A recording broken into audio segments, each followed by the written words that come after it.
കണ്ണടയത്തില്ല. ചുറ്റിനും തീവ്ര രോഗികളാണ്. ഞാൻ അവരെ കണ്ടുകൊണ്ട് കിടക്കുകയാണ്. ഡോക്ടേഴ്സ് വരുന്നു, പോകുന്നു, മരുന്ന് കൊടുക്കുന്നു. ഇപ്പോൾ സീരിയസ് ഉള്ള രോഗികളെ കാണാനായിട്ട് അവരുടെ ബന്ധുക്കളെ വിളിപ്പിക്കുന്നു. അവർ വന്ന് കാണുന്നു, പോകുന്നു. നമ്മുടെ അടുത്ത് ആരുമില്ല. ഡോക്ടറും വരുന്നില്ല, നഴ്സുമാരും വരുന്നില്ല. നമ്മളിങ്ങനെ കിടക്കുകയാണ്. തണുത്തു വിറക്കുകയാണ്. AC അല്ലേ. ഇതൊക്കെയാണ് ലുക്കീമിയയുടെ ലക്ഷണം എന്നൊന്നും എനിക്കറിയത്തില്ലല്ലോ. കിടുകിടുകിടാ തണുത്തു വിറക്കുകയാണ്.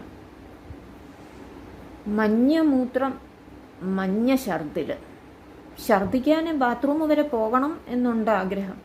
എഴുന്നേക്കാൻ വയ്യ. തല കറങ്ങി വീഴുകയാണ്. 72% അസുഖമാണെന്ന് കണ്ടു.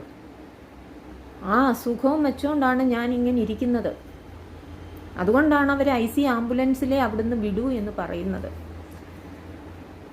ഞാൻ ആ ICUവിൽ ഒന്നും കഴിച്ചിട്ടില്ല. പൊടിയരിക്കഞ്ഞി കൊണ്ടുവരുന്നുണ്ട്, അത് എല്ലാം കൊണ്ടുവരുന്നുണ്ട്. ഒന്നും കഴിച്ചിട്ടില്ല.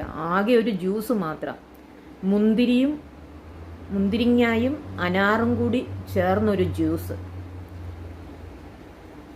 അത് ഒരു അത്ഭുതമാണ്. ആ 3 നേരവും ഞാനത് മാത്രമേ കഴിച്ചുള്ളൂ.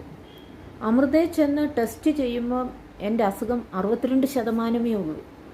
അപ്പോൾ ആ 10% അസുഖം കളഞ്ഞത് ഈ ജ്യൂസാണോ എന്ന് ഞാൻ എപ്പോഴും ചിന്തിക്കും. കാരണം എനിക്കൊരു മരുന്നും തന്നില്ല. അവിടെ എന്താ സംഭവിച്ചതെന്ന് എനിക്കറിയത്തില്ല. അതോ ദൈവത്തിൻ്റെ അദൃശ്യ കരങ്ങളാണോ ആ 10% അസുഖം കുറച്ചത് എന്നെനിക്കറിയത്തില്ല. ഞാൻ ഭഗവാനെ മറന്നിരുന്നു. എല്ലാം മറന്നിരുന്നു. ഞാൻ മരിച്ചവരെ മാത്രം കാണാൻ തുടങ്ങി. ആ രാത്രി മുതൽ മൊത്തം മരണം, ഇരുട്ട്.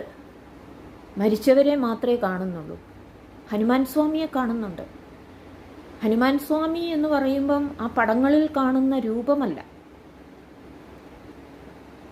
അത് എനിക്ക് ഫീൽ ചെയ്യാൻ പറ്റുന്നുണ്ട്. അത് ഹനുമാൻ സ്വാമിയാണെന്ന്.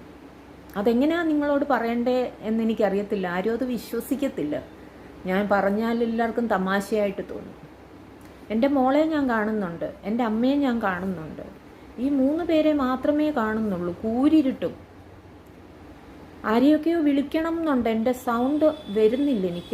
എൻ്റെ ഒച്ച പുറത്തേക്ക് വരുന്നില്ല. കഴുത്തിനാരോ പിടിച്ച് ഞെക്കിയതുപോലെയാണ്. സൗണ്ടേ ഇല്ല. ആരെയൊക്കെയോ വിളിക്കണം എന്നുണ്ട്. പുറത്തുള്ളവരെ വിളിക്കണം എന്നുണ്ട്. ഒന്നും പറ്റുന്നില്ല. പേടിച്ചരണ്ട രാത്രി. 2 രാത്രികൾ.